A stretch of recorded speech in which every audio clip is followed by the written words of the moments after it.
The Expand Pedal Power Battery Kit is the ultimate solution for gigging musicians who rely on pedals to shape their sound, giving you drop-and-go rechargeable power that's always clean, quiet, and reliable.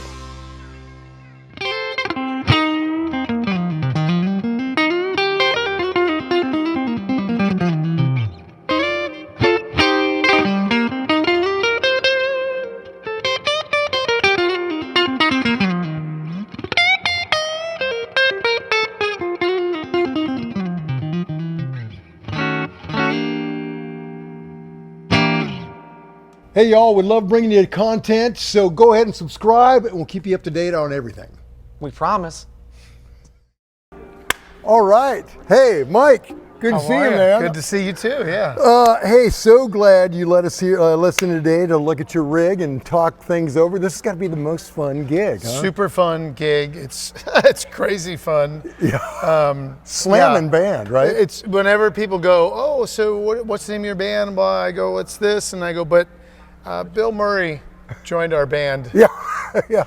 And they go, and they kind of look, and I go, yeah, like Ghostbusters. Yeah. Bill Murray. Yeah. He joined a year ago. I asked him to join, and he weirdly said, oh, I would love to do that. Oh, God, that's great. So, yeah. So now it's the Blood Brothers, which was myself and Albert Castiglia. We were kind of doing this blues rock thing. Yeah. Of course, been friends with Jimmy Vivino for years. Yeah. And then Bill, and then we kind of made it it's this big 10-piece rock and roll bluesy extravaganza. And they got the right man for the job. Well, like I mentioned before we started, there's 3 guitar players. Yeah. So if somebody passes out or God forbid, dies on stage, the show, we just move one off. That's right, yeah. Keep going. Yeah, that's right, keep it going.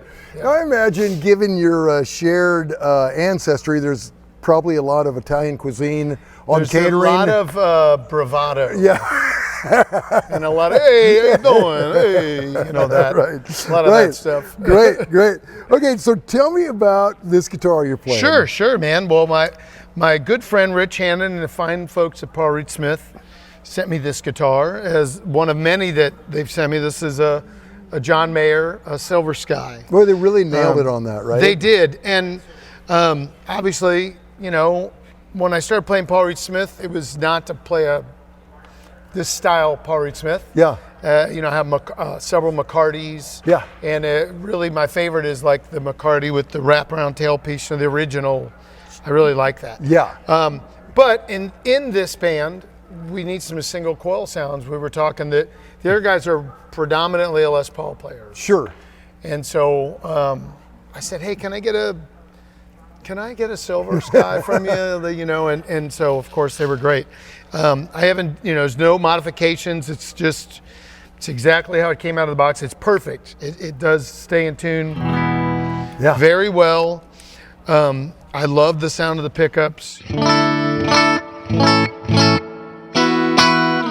I do a lot of in-between sounds on this guitar. I play cleaner in this group than I do in my own group. Play more clean guitar parts. Sure. Probably have to, just to find your sonic space. Absolutely. 10 people on stage, right? Yeah, there's a lot of people, and I've certainly found that when there's other guitar players around, if I play clean, I'll get heard. Yeah, right. And then we're doing this in-ear thing, and that's really at a different element to playing clean, where I can really hear what I'm doing, which I think it's made me a better guitar player in the past. Well, you were great before. I'm all right. Thanks. So I play this, and sometimes I have I don't have it here. The NF3. The NF53.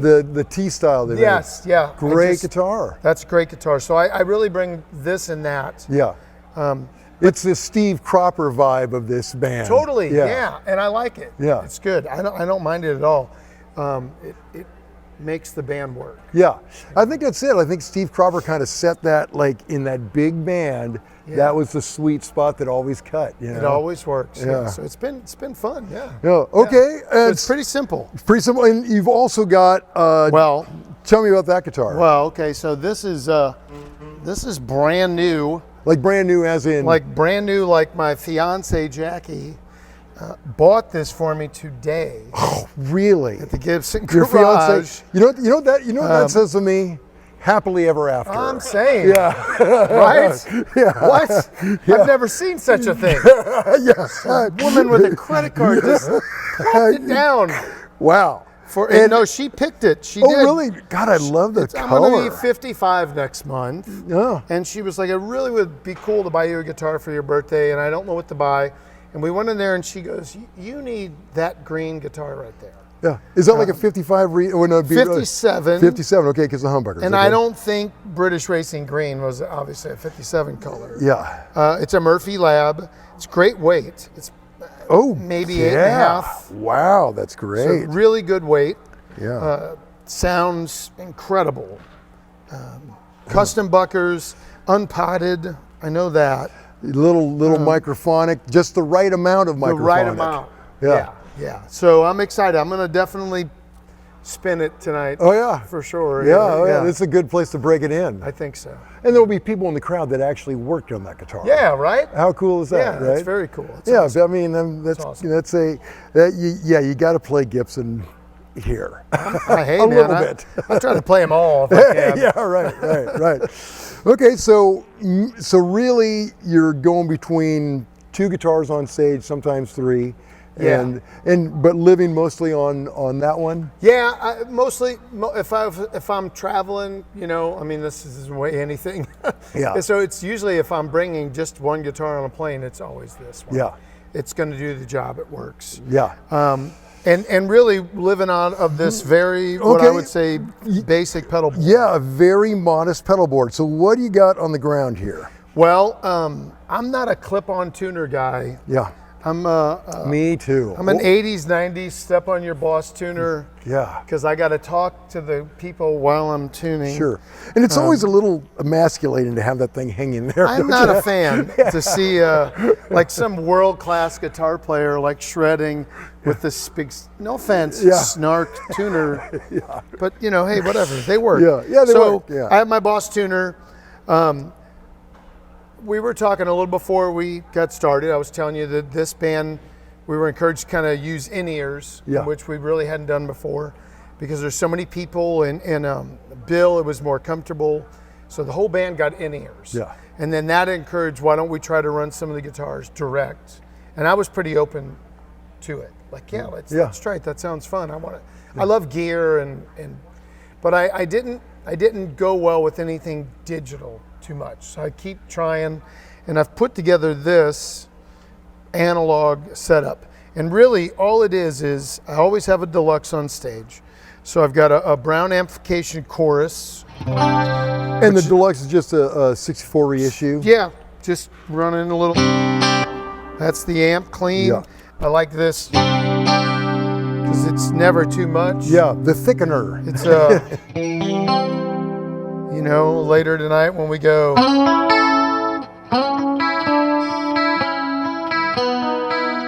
Oh yeah, 8675309.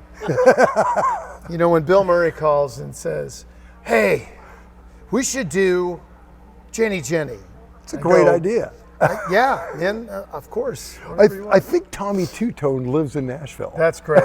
Well, maybe he'll be here. That's great. All right. So that's a Brown amplification. What do they call it? It's something. SSHAC, but it's their chorus. And then the protein pedal, which I've been a fan of. If I have to have a pedal, that seems to be really, really good. It's the one side's kind of a Nobles. I can do like kind of higher gain blues rock.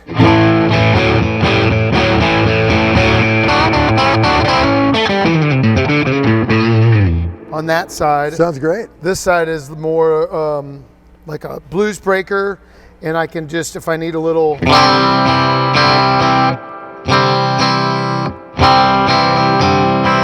If I'm gonna go crazy, I can.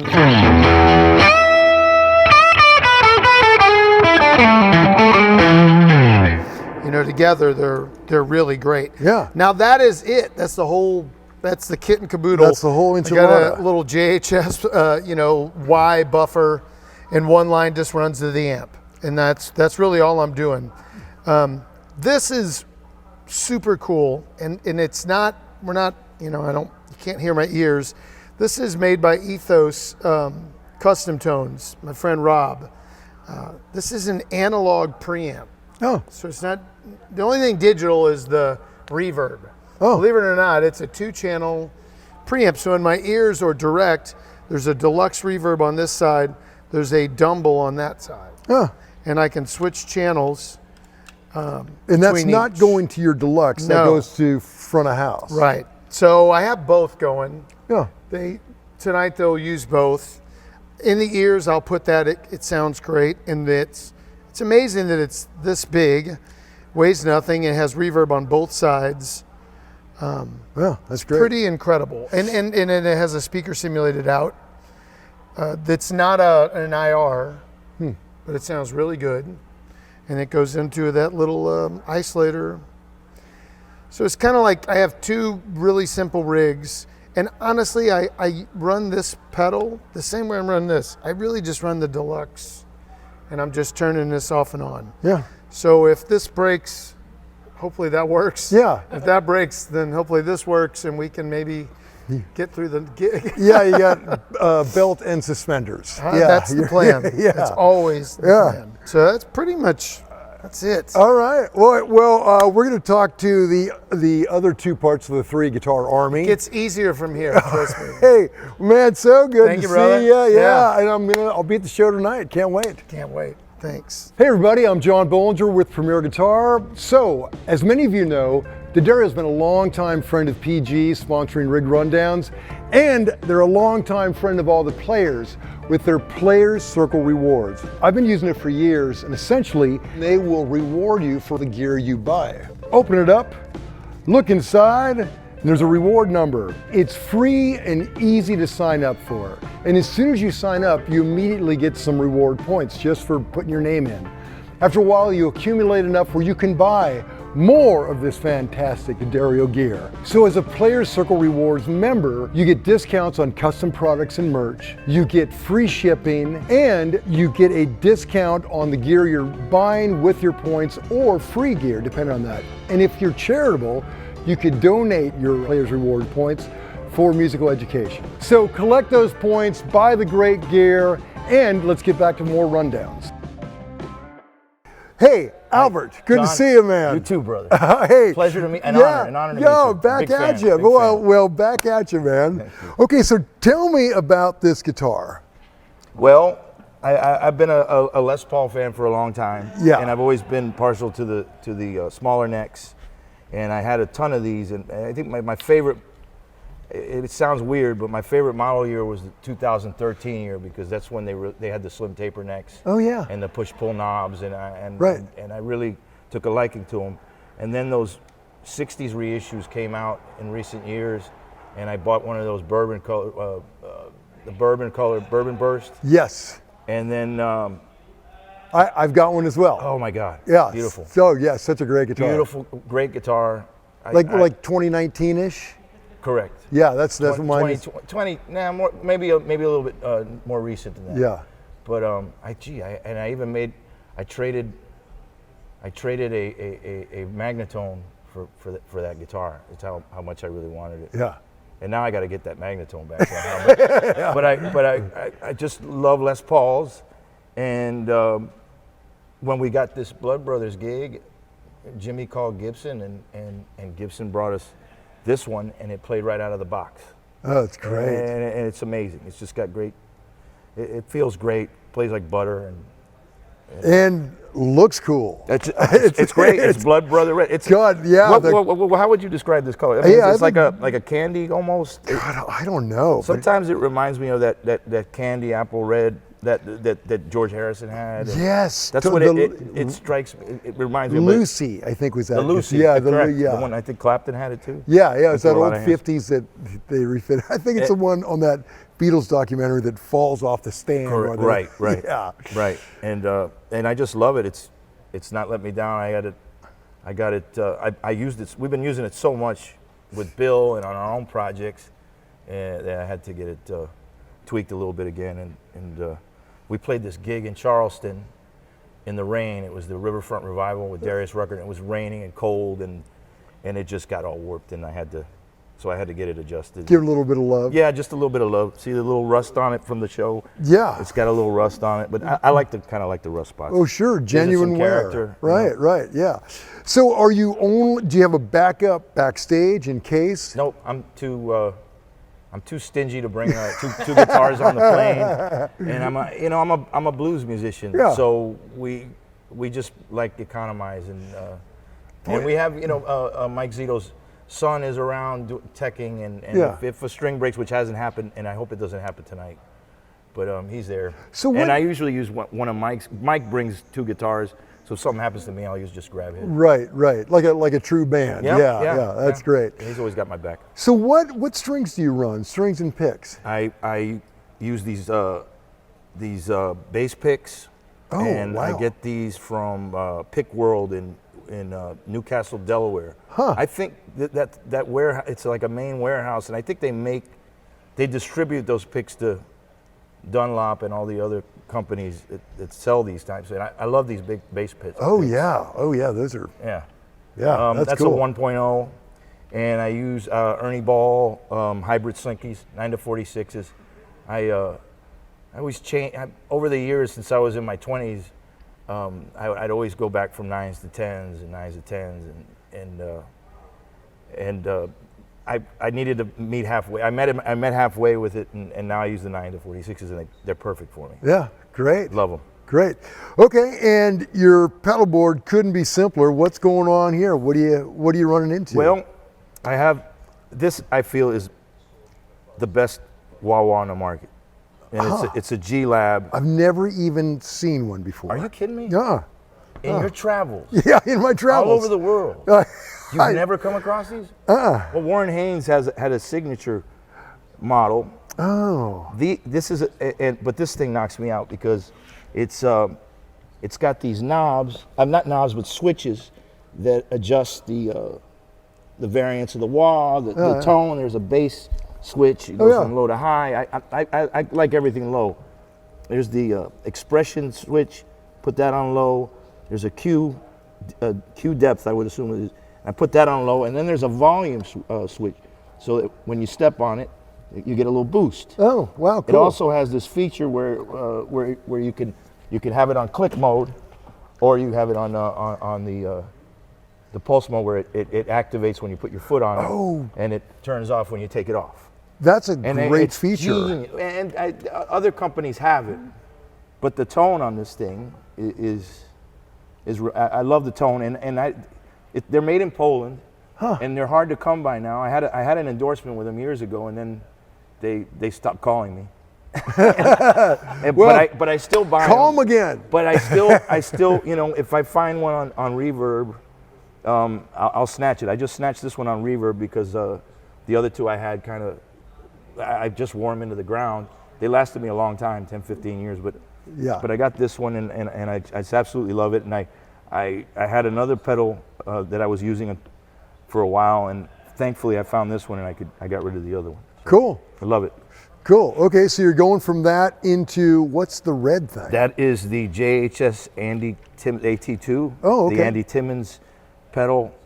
It's an overdrive and a boost. And it's one of the most versatile pedals.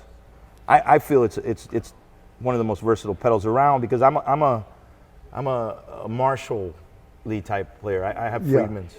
I have a Friedman twin sister, which is 2 Dirty Shirley channels, and I have a Dirty Shirley as well. And I don't even need the overdrive for that. Yeah. You don't need an overdrive pedal for that amp. Right. You're living in the dirt. Oh, it's so awesome. I mean, but even you could get a nice clean. You could get if you dial it up, you could get a decent hair, slightly hairy clean sound. Yeah. That's who I am. I'm dirt. Yeah. Mike is very clean, and Jimmy is the cleanest. He doesn't even have a pedal. Let's hear your basic, like your main tone you're using. This is these are pretty much Ace Frehley kind of settings. Everything's kind of set flat. Yeah. God bless him. And I just. And what the versatility about it is that when I use backline and it's traditionally deluxes and twins and Fenders, I can get close to I could get someone close in the ballpark of a Marshall and get the grit I need.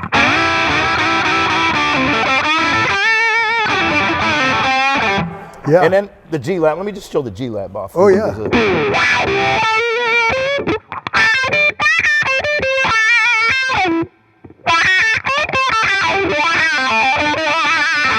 It's just real thick, man. And that sounds great. It is. It's thick as hell. But this thing, I could just take this with me, and it handles any backline amp. So is it a pretty much an on all the time kind of? If I'm going through a Deluxe, yes. Yeah. And I'll just dial it back. Which I do a lot most of the time with Bill, because Bill, we got a lot of pieces in this band, and Bill he doesn't like a lot of clutter and a lot of heavy guitar. Sure. And so, you know, I just it's very sensitive to Bill.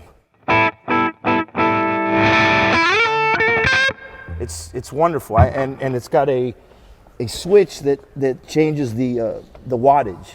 I think this is the highest wattage. I'm not sure. Yeah. This is so the tones change and the volume as well. Yeah. I think the middle one gives me the most gain. Right. Most volume. That one's a little slightly lower, but I always keep it in the middle position. Yeah. It's the loudest. The loudest is the best. I saw Andy Timmons when he was with Danger, and they opened up for Kiss. Oh, how cool. I was like in my early 20s, and I thought he was fantastic, but I never thought he'd ever come into my life in the form of a pedal, because I'm a blues guy by trade.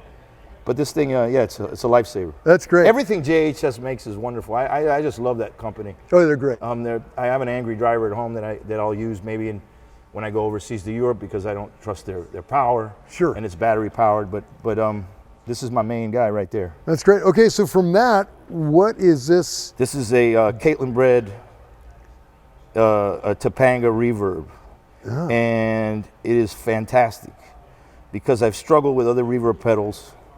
I've struggled to get that sweet spot. Yeah.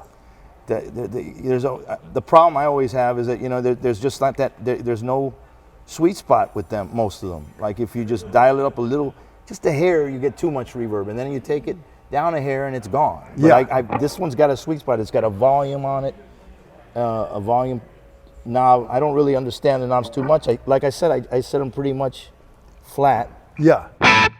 That's all I need. Yeah, subtle. It's so, I mean, I really never tested the range of how thick it can get. Because I'm an old man and I don't have a lot of time on this earth, and I don't want to spend my time screwing around with things. I just want to dial it up to my liking. And I don't, Mike will spend days messing with pedals. I have other interests. So this is just, that's all I need, really. Yeah, I mean, get a sound you love and stop. For what I do, you know, my regular gig is a 3-piece, and that's all I really need for it, you know. Yeah. And this Universal Audio Lion that's what's giving you your direct tone. Correct. Out to the front of house. Right, and it's super clean, and it works well with the in-ears, and Mike is the one that turned me on to it. Mike's always looking out for me. Yeah. He really is. He turned me on to that pedal, so I've been using that one the last couple of weeks, and then I had to get a line out. Sure. A DI thing. So I got this Walrus canvas that he's using. And to split the signal between the Deluxe on stage. Exactly, because I use this as a monitor. Yeah. We made an effort to eliminate the stage volume for Bill. It just gets really, really, in the beginning when we first started, it just got really, really loud. Yeah. 3 guitars, 2 drums, a thunderous bass player. I mean, he's one of the best bass players around, but he's got this big tone, and then we got a sax and 2 keyboards, and so we had to go with the in-ears, and we had to figure a way to keep the stage volume down, and so that Bill would enjoy playing with us, you know. Yeah. And so I got that along with us. Yeah, great. It's great. I love the simplicity of the rig. Yeah. And I hardly divert from it.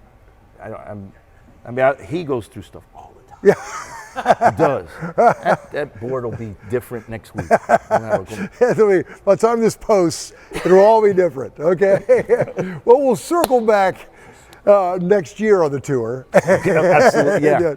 Yeah, absolutely. Well, Albert, thank you, man. John, It's thank such you a so pleasure much. to Such an meet honor. you. Thank you. Can't wait to see the show tonight. It's going to be great. It's going to be great. All right. Okay, now I'm with Jimmy Vivino. Jimmy, thanks so much. Good to see you guys. Good seeing you. Thank you, Mike. Okay, so tell me about this guitar. Oh, well, this is just a standard Les Paul. I call it Cherry Pie. Oh, love that. You know, it's, hold on, boys. It's just a made in USA standard, you know, right out the rack. Yeah.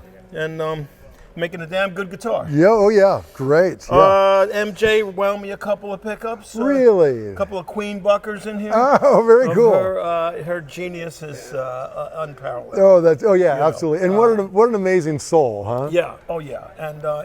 And she'll come and see me, and she'll know if it's not her pickups. Oh really? Yeah. Her ears are so, and she really isn't a musician or anything. Yeah. But anyway, thank you, MJ, if you're watching. Yeah. And yeah, and that's, to me, my main instrument is always a Les Paul. Yeah. Because I can get so many sounds out of it. I just use the volume controls and the tone controls on the guitar as my pedal board. Sure. And if I was in a place where I didn't need a pedal, I would just go directly into the Deluxe and turn it up to about 9. Wow. Maybe 10, you know. Wow. And then just from there, you can go anywhere from.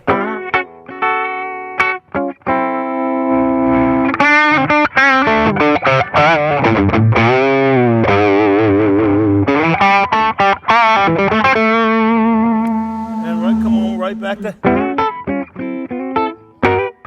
So you got these things, folks. Yeah. They do something. It's all right there. And you know, and Leslie West had taught me early on about just pulling the tone.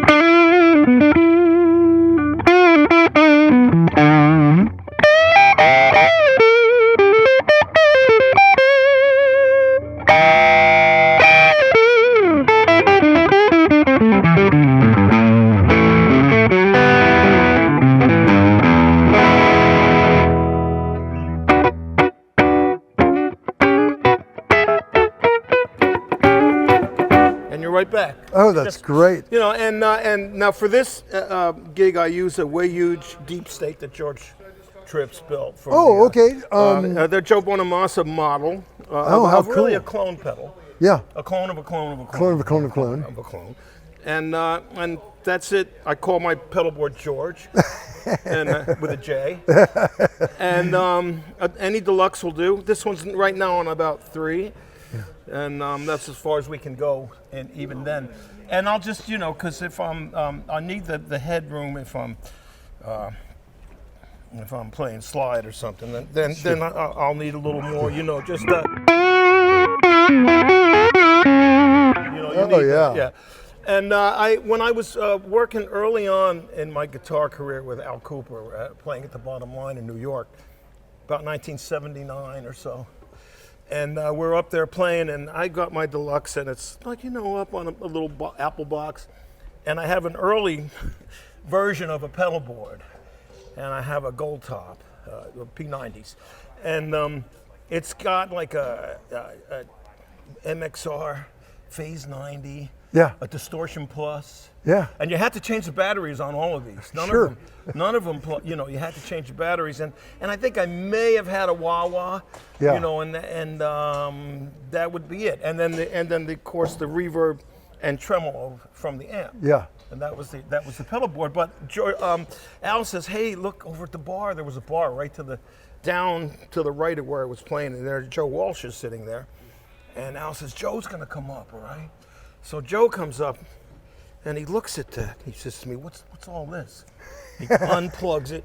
He plugs into the Deluxe. He turns it up to 10, and the tone of God. And I went, "I'm wrong. I'm doing this all wrong. Oh wow! And I'm doing this all wrong. Let the amp, let that end of it be, you know, control the volume from here, you know." And so I learned early on about, you know, the reason the guitar and the amp, the unsafe guitar we talk about with nothing in between, you know, your sound, it's a real thing. Oh, yeah. You could ask Tab Benoit about that and some other people who, Sure. you know, who can plug directly into an amp. And, you know, Derek Trucks can plug into a Princeton and get that same sound because it's all coming from here. Right. So even like with all of your TV work, were you able to Well, do no, it? with the TV, no. See, you know, because you guys did came to visit me when I was on TV, and I had to get all kinds of sounds that were on record. and Sure, things. because you're playing with everybody. So it was kind of like a studio pedal board. Yeah. And it sat there and never had to do anything to it. It collected dust a lot. Yeah. And I did get into it for a while, but never when I played a live gig. Yeah. You know, I tried. I failed miserably with pedal boards, you know. And as far as there were things I really dug, like I would dig like an Echoplex. Yeah. Because it added something to the front end. Oh, you know. sure. But and it didn't have to be a tube. The solid state ones were great too. Yeah. And sometimes we just run that just like tight. That was sort of the, you know, that sound like Ray Gomez used to have, you know. Sure. Some of these guys had that really tight, just like single slap thing going. Yeah. And I like that, but again, once again, the more shit you put you put on the ground. I see so many guys, and I'm not to say that, but they spend a lot of time down there. Right. You know, so where does that get in the way of what you want to play? You know? Yeah. And you'll be like, oh, this doesn't sound right while you're playing. Well, you've already lost it. You've Right. already lost your train of thought and you're playing. So, you know, I mean, that's just me. I Yeah. don't suggest it for everybody. Yeah. You know, I'm already 70, so man, I ain't changing. Yeah, right. But I will take any pedals that people want me to try. Yeah, try and convince him. No, Yeah. no, go ahead. But no, there's so many great pedal makers. Sure. And when I was on the show, I got a lot of stuff from a lot of great people. Yeah. You know, but now I just for my own blues gigs. Yeah. And for even what I do here with Blood Brothers, you know, I'm just, you know, I didn't grow up in the pedal board world. Yeah. So, I love that Joe Walsh story. well, that's That the is- truth. God, and Al that's Cooper used to give me a hard time. And Harvey Brooks would play bass with us, and he would always say to me, and he'd look down and go, you know, Michael, and Bloomfield, he said, Yeah. you know, Michael just plugged into the amp.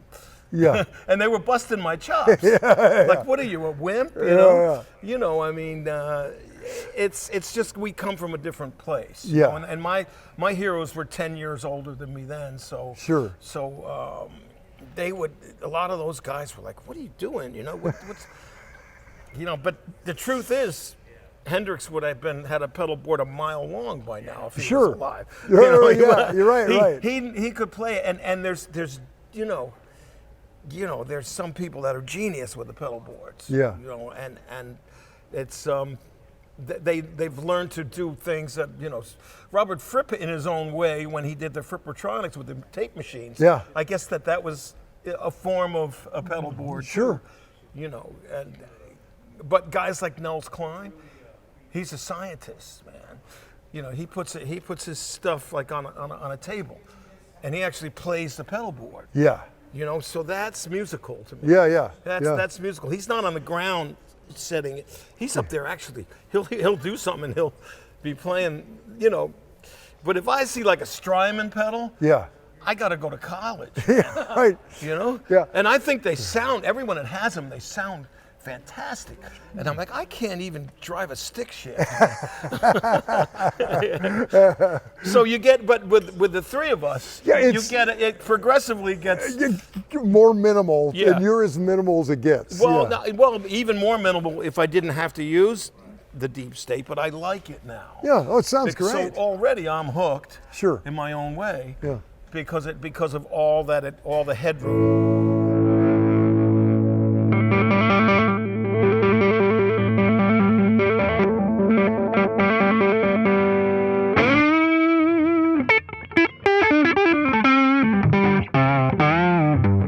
You can get a lot out of a little a Deluxe on 3, you know. Sounds killer. So, what strings and picks are you using?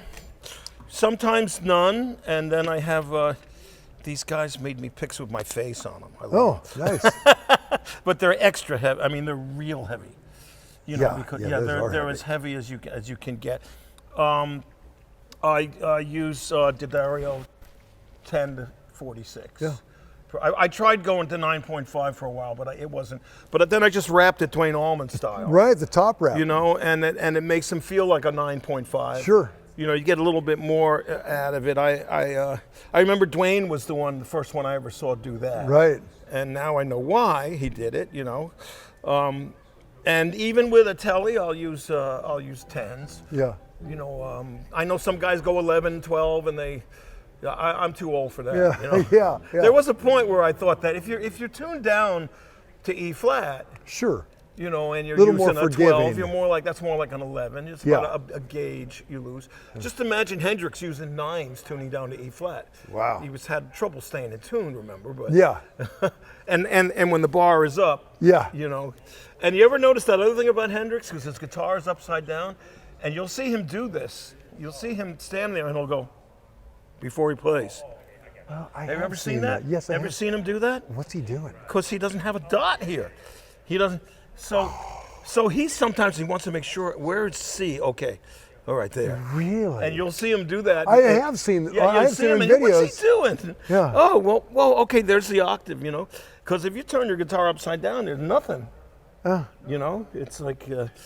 Okay. Yeah. That's how you. Well, you know, and that's it. Mystery solved. Yeah, and I do like to have a Les Paul with me if I'm on the road because I don't know what I'm going to run into. I could even have like a JC 120 with this setup and get a sound out of it, or something solid state, or even the Tone Master amps, which I love, by the way. I have a bunch of those Fender Tone Masters at home, but I can't always get a Magnatone, which I love, a Twilighter, and I'm going to get one of those Fuchs Audio amps. He's promising to send one my way to listen to. And Joe Bonamassa has a new model coming out. I just saw that. And Joe, we did something at the Mint in L.A., and Joe brought that thing. Oh, really? Like a prototype? And me and Kirk Fletcher and Slash and Fortis, we were all on the thing together, all of us guitar players. Cool. Elliot Easton, rather, we were all there. And Joe had that thing, and we all had to plug in and check it out. Oh, how cool. So I'm hoping to find one of those one day. Oh, I think it's going to find you. Well, thank you. Thank you. Yeah. I'm sorry for the disappointment. I love it. I love the. But there is a pedal. There is a pedal. Yeah. And I've tried a lot of A pedals, and that's the pedal I like most. Okay, great. Yeah. Well, hey, can't wait to see the show tonight. Thanks so much. Good. All right, y'all, check out the Blood Brothers. The reason we only stock D'Addario strings is because D'Addario strings are perfect. When people come in here, they think that we get them for free or something like that, but we don't. We have no other reason except for dependability and tone.